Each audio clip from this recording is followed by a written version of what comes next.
or blah, blah, blah, okay? And then here is when you actually put in your calculation, okay? Between blank and blank percent, so you're going to actually, once you find your margin of error and you have your estimator, subtract the margin of error for the estimator to get here, add the margin of error to get over here, okay? So let's go ahead and practice it.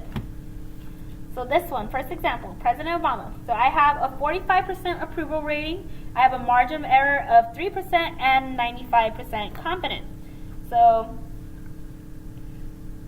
let's write our sentence. We are 95% confident, right? I'm copying and pasting. So we are 95% confident, look back in the back, that the true percent of,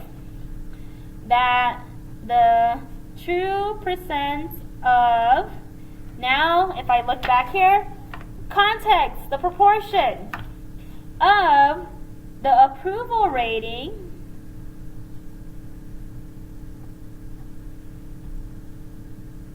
for President Obama is between, okay, so estimator is 45%, margin of error is 3. 45% minus 3%, 42%. 42% and 45% plus 3%, 48%. Done. We are 95% confident that the true percentage of the approval rating for President Obama is between 42% and 48%. I put percent, you could also put proportion, you can spell it out, doesn't matter. Okay, take the time, try example 2 on your own, pause that video, then I'm going to do it. Okay, so example 2. Purple is the favorite color, 30%. Okay, so 30% of the people are saying that purple is going to be their favorite color. Our margin of error is 5%, and then we have 90% confidence. Right, so we're going to say we are 90% confident that the true proportion of people who say their favorite color is purple is between, now take your estimator and subtract the margin of error, so 30% minus 5%, 25%, 30% plus 5%, 35%. So we are 90% confident that the true proportion of people who say their favorite color is purple is between 25% and 35%. Okay, now, again, us being able to do these confidence intervals is based off the fact that we're using the sampling distribution for proportions, which means we have to check the conditions for using the sample distribution of proportion to be able to do this. Okay? Now, we are specifically, so what this whole process of us calculating this interval is known as one proportion Z interval. Now that is something that you have to memorize. One proportion Z interval. I'm looking at one proportion at a time. I'm obviously using the normal model, so I have a Z-score, right? That's the best way that I can think of trying to remember the name for this. So one proportion Z interval. Okay, now the conditions are exactly the same as the sampling distribution for proportion. That's why I had you practice it.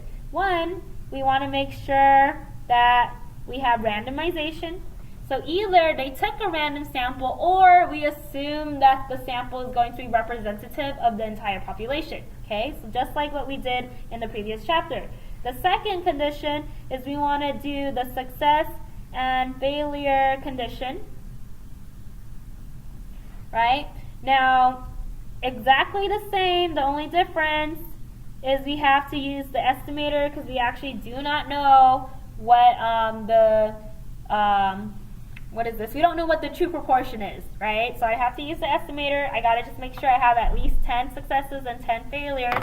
And again, just like a quick note, why we're doing this, we're just making sure that we can claim that between different people, right, they're going to be independent of one another. Okay, so there is the independence condition that we're checking. Can't directly check it, so we're going to do this, right? If n is big enough, then that means that we can essentially just treat it as independent. And then the last thing, right, is known as our 10% condition, right? And what we're doing here,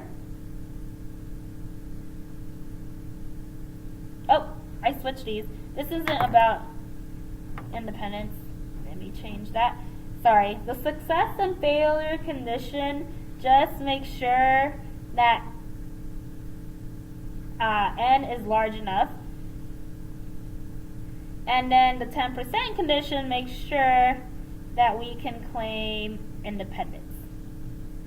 Okay? So basically, again, looks like what we were doing before. Population is at least 10 times n. Now let me just check on that to make sure that I didn't mix it up. Right, so we just need to check those three. Essentially what we're doing is we need to have independence and we need to have n being big enough. Cannot directly check that. Right, so yep. So we have to do it in this way, right? So it's indirectly checking it for us. Now once we have checked our conditions, we're going to say conditions have been met. The P hat has the model, and now you're going to use your sampling distribution. And normal model, you're going to write P hat, right, because that's now going to be your mean, and then you have to calculate your standard error. Okay, you have to write this. We are using the normal model again. And then, once we write that, we're going to say that we're going to do the 1 proportion z interval. Right, so we've just broken down the different pieces. We haven't actually done a full problem yet, so we're about to put it all together. Now here's the procedure for constructing a confidence interval. These are every single thing that you need to do so that you can get a 4 if this happens to be a free response problem, one entire problem. If it happens to be a part of a free response problem, then you want to do all of this to make sure that you get the E. Okay, so here. First, you want to identify the population of interest and define the parameter of interest being estimated. Next, you identify the appropriate confidence interval by name or formula. You verify any conditions. Then you do the actual calculation, and then you interpret. Okay, so that sentence is going to be important. General formula for confidence calculation is this, right? I showed that to you on your formula sheet. Right, it's right on top. It says confidence interval, that. And we know that the critical value is determined by the confidence level, and I showed you how to do that on the previous page. Alright, so let's put this all together and actually start doing some problems. Okay, so example 3. We want to know the real improvement rate for new medication. We conduct an experiment and find out that out of 53 subjects, 27% of them report improvement with new medications. Create a 95% confidence interval and make sure you interpret. Alright, so first thing that we're going to do is identify all of our pieces of information. 53 subjects. We have a sample, and it's 53. 27% of them, right, said that they have some improvement. That's our P hat. Right? If I have P hat, that means I have Q hat. I just take the complement. So 0.27, so we have Q hat as being 0.73. Okay, now I want to do a confidence interval. So I know for me to do a confidence interval, I have to check my conditions. So first thing that we need to check is randomization. Now this is not a random sample, right? Nowhere there on the problem does it say that. And so what I need to do in this situation is assume that the 53 subjects are representative of all subjects. Okay, that way that we can ensure that there's no bias in that data whatsoever. Next thing that we want to check is our success failure condition. Alright, so I'm going to go ahead and take p hat, multiply it by n, make sure it's at least 10, q hat, multiply it by n, make sure that it is at least 10. Okay, so p hat is 0.27, n is 53. Okay, let's go ahead and punch that in. So 0.27 times 53, 14.31, which is at least 10. And then 0.73 times 53, 0.73 times 53, 38.69, that's at least 10. So we're good here. Third condition, we want to check our 10% condition. Right, so all I have to do in this one is take n, multiply it by 10. Okay, when I do that, 53 times 10 is going to get us 530. Now after that, you actually have to write a sentence. You have to say that there are more than 530 subjects taking the medicine. Okay, conditions have been checked, and so now I'm ready to say all conditions have been met. Okay, let me get this light back on. Okay, so I am saying that all conditions have been met. We can use the normal model for one proportion z interval. Okay, because that's what we're doing. We're working with one proportion and we want to find the confidence interval. And that's what it's called. You have to memorize that. That's actually worth a point, right? So let's, like, if I'm going to think about a free response question here, I've seen where all of the conditions is something that you want to have, right? So that will get you an E. Naming it gets you an E. If you don't name it, you're down to, you're going to get a P at that point, right? And so the most you can get is now a 3. Does that make sense? So it's very important that you name it. Okay, so all conditions have been met. We can use the normal model, oops, forgot a word, for one proportion z interval, right? And so now I'm going to name the actual interval. So we have n for normal, p hat is 0.27, and then we have to use our standard error, right? So the formula for that is p hat times q hat over n, right? So I'm going to go ahead and do that calculation here. P hat 0.27, q hat 0.73, n is 53. Okay, and so what we have, so let's see, 0.27 times 0.73 divided by 53, and I got to take the square root of all of that. And we have a standard error of 0.06. It's 0.0609, so I'm going to put 0.061. Okay, I've named my normal model. Okay, now we're ready to continue. So I want to do the confidence interval, right? So I'm ready. So confidence interval.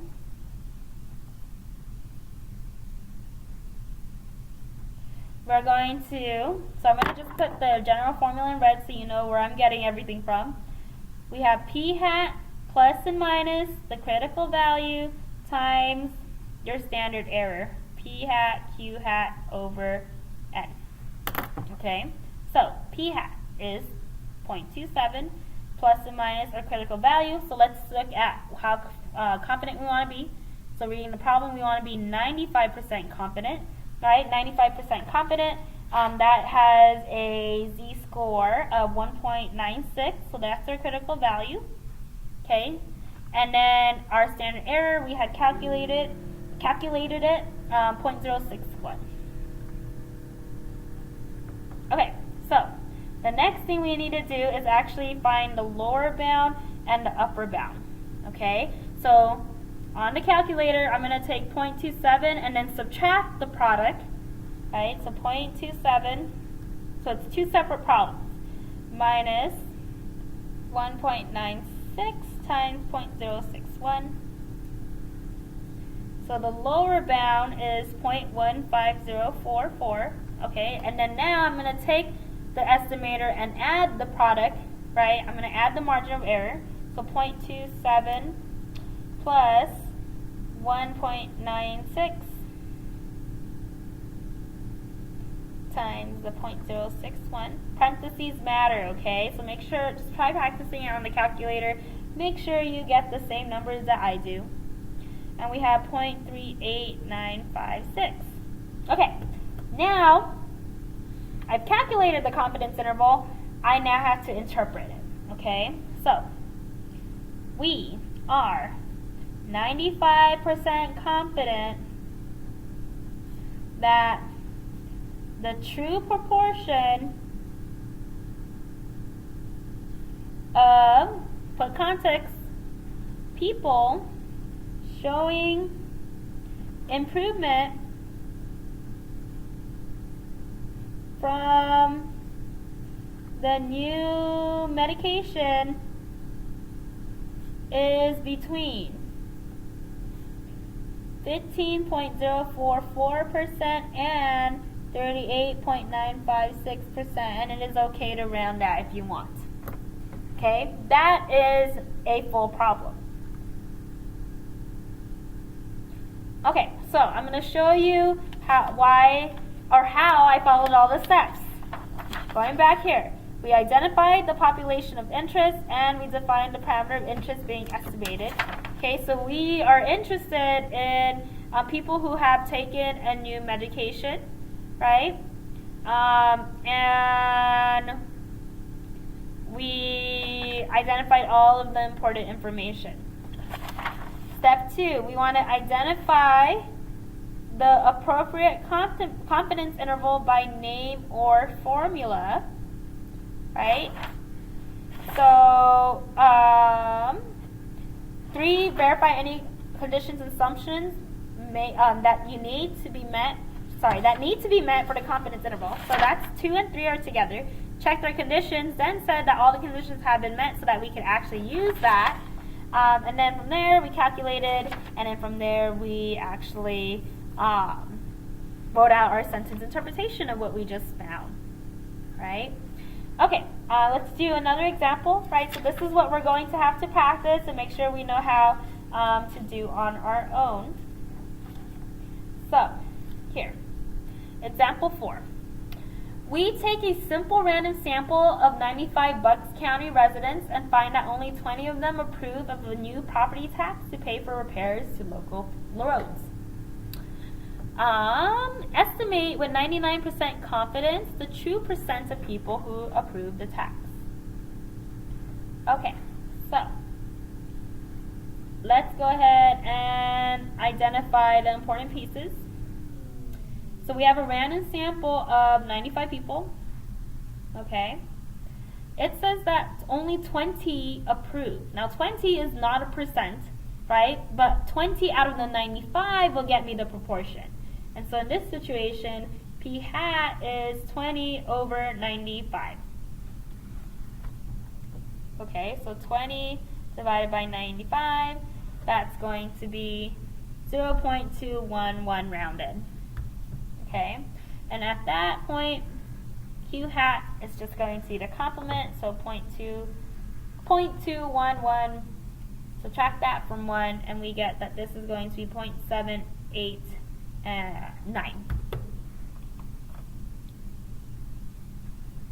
Okay, now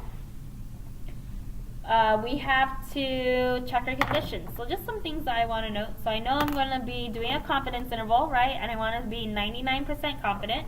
I want to also start defining our P, right? So we read the problem. We know what P is. We want to just be clear. So I didn't do it above. We're going to start doing it here. And then I'm going to go back and add it to example 3. So we're going to let P equal percentage of people who approve tax.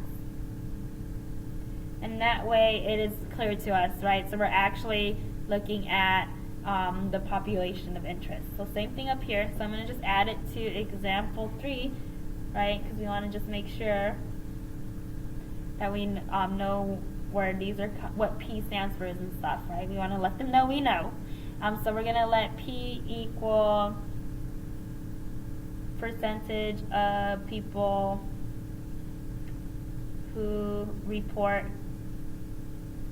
improvement with new medication, right? So but I'll leave it like that because at that point then it's enough. Okay, cool. So identified all of the important information. Now I'm going to go ahead and check the conditions.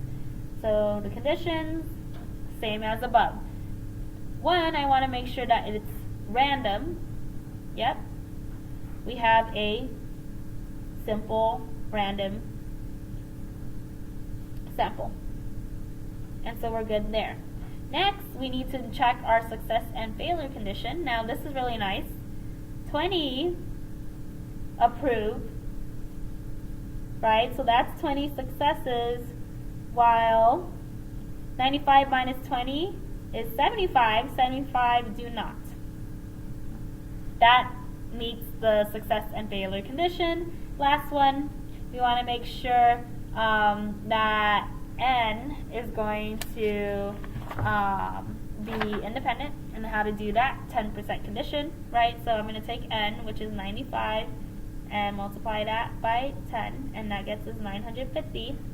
And so what we want to say is that there are more than 950 Bucks County residents. Okay, now once I have done that, then I can say that conditions, or all conditions, right? So conditions have been met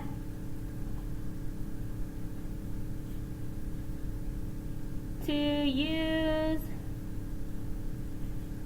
the normal model for a 1 proportion